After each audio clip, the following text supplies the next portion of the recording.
தேவனின் குரலை கேட்ட சிறுவன் சாமுவேல். ஒரு காலத்தில் இஸ்ரவேல் தேசத்தில் அன்னாள் என்ற ஒரு நல்ல அம்மா இருந்தாங்க. அவங்க ரொம்ப தேவனை நேசிக்கிறவங்க.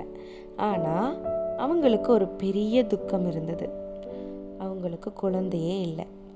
நாள்தோறும் அன்னாள் அழுது தேவனிடம் ஜெபம் பண்ணுவாங்க. ஏசப்பா, எனக்கு ஒரு குழந்தை தந்தீங்கன்னா அந்த குழந்தைய உங்களுக்கே அர்ப்பணிப்பேன்னு மனதார ஜெபம் பண்ணுவாங்க. தேவன் அன்னாவின் ஜெபத்தை கேட்டார். சில காலத்திற்கு பிறகு அவங்களுக்கு ஒரு ஆண் குழந்தை பிறந்தது.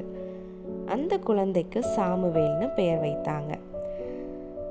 சாமுவேல் கொஞ்சம் பெரியவனானதும் அன்னாள் தன் வாக்குறுதியைப் போல அவனை தேவனுடைய ஆலயத்தில் கொண்டு போனாங்க. அங்கே இருந்த ஆசாரியர் ஏலிக்கிட்ட சாமுவேலை ஒப்படைச்சாங்க. இந்த குழந்தை தேவனுக்கே சொந்தம்னு சொல்லி அன்னாள் தேவனை நன்றி சொல்லி திரும்பினாங்க. சாமுவேல் ஒரு சின்ன பையனாக இருந்ததுனால தேவனுடைய ஆலயத்தில் உண்மையோடு சேவை பண்ணிட்டு இருந்தான். ஒரு இரவு சாமுவேல் தூங்கிட்டு இருக்கும்போது சாமுவேலே சாமுவேலேன்னு ஒரு குரல் கேட்டது. சாமுவேல் உடனே எழுந்து ஏலிக்கிட்ட ஓடி போய், நீங்கள் தான் என்னை கூப்பிட்டீங்களான்னு கேட்டான். இல்லைப்பா, நான் உன்னை கூப்பிடலன்னு சொன்னார்.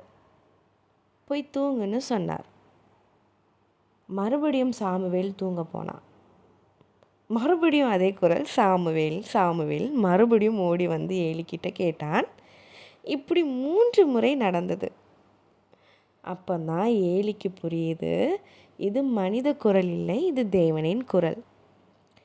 ஏலி சாமுவேலிடம் சொன்னார், இனிமேல் அந்த குரல் கேட்டா பேசுங்கள் ஆண்டவரே, உமது அடியேன் கேட்கிறேன்னு சொல்லுன்னு சொன்னார். மறுபடியும் சாமுவேல் தூங்கினான். அப்போ தேவன் திரும்பவும் அழைத்தார், சாமுவேல். இந்த முறை சாமுவேல் சொன்னான், பேசுங்கள் ஆண்டவரே, உமது அடியேன் கேட்கிறேன். அப்போ தேவன் சாமுவேலோடு பேச ஆரம்பித்தார். தேவன் அவனை தீர்க்கதரிசியாக தேர்ந்தெடுத்தார். சின்ன வயசுலேருந்து தேவனின் குரலை கேட்க கற்றுக்கிட்ட ஒரு பையனா சாமுவேல் வளர்ந்தான். பின்னாளில் சாமுவேல் இஸ்ரவேல் தேசத்துக்கு ஒரு பெரிய தீர்க்கதரிசி ஆனான். மக்கள் எல்லாரும் சாமுவேல் சொல்கிற தேவன் சொல்கிறதும் நம்ப ஆரம்பித்தாங்க. இந்த கதையில் நாம் கற்றுக்கொள்ள வேண்டியது என்னென்னா, தேவன் குழந்தையோடு கூட பேசுவார். தேவனின் குரலை கேட்க நம் மனசு அமைதியாக இருக்கணும். சிறு வயசுலேயே தேவனுக்காக வாழ ஆரம்பித்தா தேவன் நம் வாழ்க்கையை அழகாக நடத்துவார். முடிவு ஜெபம். ஆண்டவரே, சாமுவேல் போல உங்கள் குரலை கேட்க இதயத்தை எங்களுக்கு தாரும். ஆமேன்.